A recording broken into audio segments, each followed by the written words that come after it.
So we're going to talk a bit about what are the challenges in critical innovation and what are the challenges that we address. Well, the first and the most foreboding challenge is there's just so many different types of people. There's a lot of different types of organizations. There's a lot of different types of technologies, and they're hard to actually engage with. And understanding that each individual is on a journey from being a student, then they become an employee, and then they become an executive. And oftentimes they think about becoming an entrepreneur at that point, and they've had some financial success.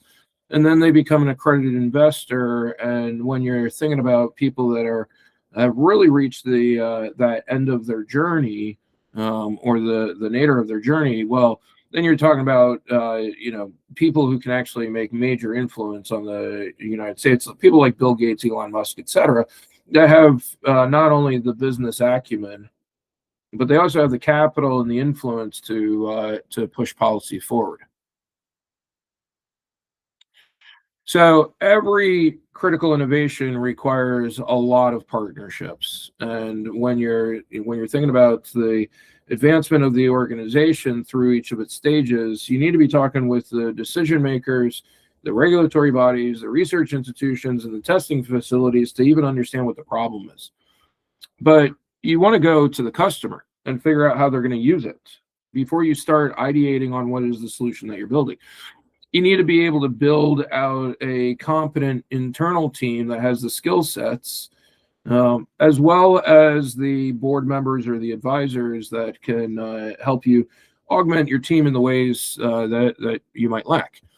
And then you need to build out a whole set of strategic partnerships all throughout the growth of the innovation in order to see it get to mass adoption. But the reality is, because there are so many different people, it's like looking for a needle in a stack of needles, right? The identification of the people, the technologies or offerings, and organizations, well, that's the problem that the U.S. government's procurement agencies deal with. It's the problem that the tech scouts are solving. It's the problem that the investment bankers or the staffing executives, identifying people, technologies, organizations that are the right fit. That's always the biggest challenge. The second cause of collaboration friction is it is difficult to get that right person to pay attention. Why? Well, the cost of AI marketing is so cheap that everybody is filling up your inboxes. Whether it's your LinkedIn inbox or your email inbox, it's just hard to get somebody's attention these days. And there are a lot of people who say, yeah, I've got that skill set, but when you actually put them through the paces, well, it turns out that they're not really the right fits. So you got to do a high level of performing due diligence on that other party. And the other things that happen that create challenges is every stakeholder talks different. They've got their own acronyms and they got their own jargon. The incumbents will throw elbows, making it difficult for somebody to come in. You've got long sales cycles, so what happens is people tend to run out of cash as they're going on a mission before the customer actually picks up. When they get into that sales cycle, they find out that the customer required a lot more out of their solution than what they were prepared to present. And typically, the entrepreneur is resource constrained. You have to have pretty deep pockets in order to get through the system as it's designed today. Now, there's a second challenge. And the second challenge is we are constantly recruiting the entrepreneur to come forward and say, hey, how are you going to address these problems? But the reality is every step along the way, we're putting financial pressures on that entrepreneur. And we're making a situation where the entrepreneur has to choose between what's right for his or her family and what's right for serving the United States mission. And that's certainly a problem. We all, and not all of us, but a lot of us want to grow up to be investors and fund managers and wealthy enough that we have our own family office or controlling other people's monies. Not all of us want to, but there's a lot of people who have the same kind of journey from being a student to an employee to thinking about themselves as an executive or an entrepreneur, making enough money that they've picked up the ability to make $10,000 investments or $50,000 investment or $1 million investments. But you've got to get to a point where you've got enough successful exits before any of the big guys are going to pay serious attention to you. And at that point, you can start controlling a lot of capital. And when you can control a lot of capital and build relationships and demonstrate success, well, then you can go and start having effective influence. Now, in order to be effective at what I do, I'm always targeting a highly sophisticated audience, people with capital, acumen, and influence, but there's a wide variance, right? You got those different technology domains of cyber, AI, quantum space, et cetera. You've got different sectors, whether it's our national security, it's our energy sector, it's financial services, it's healthcare, it's manufacturing, it's any of these disparate. And what you're asking people to get involved in, well, maybe they're a later stage investor. And so you starting the conversation with them when you have just a concept, maybe that's too early. And how do you know? Well, you don't know until they give you a no. Maybe you have different asks. Maybe one person you're asking to be a board member, another you're asking to be a beta customer, another you're asking to be an investor, another you're asking to be a strategic partner. And all of the time, I'm always trying to figure out how to get somebody to take a really big dive with me, what I call that $250,000 ask. And I'll talk about that a little bit more. What is that ask? So what I've gotten really good at doing in my career is being able to, with the right information, understand where people want to be. Now, I'm not just guessing. I'm talking with them. I'm confirming. I'm validating that there's similar motivations. And when I understand who they are and what they're trying to be and what their starting point is, well, because I worked for private equity funds, because I supported venture funds, because I've been through the banking process, I understand what it takes to build a successful company.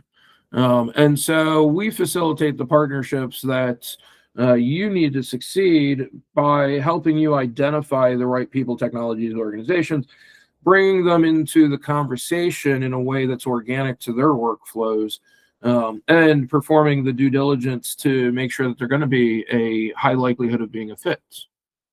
Now, I happen to learn a lot about funnels from my wife and her business partner, Arthur Brooks. And,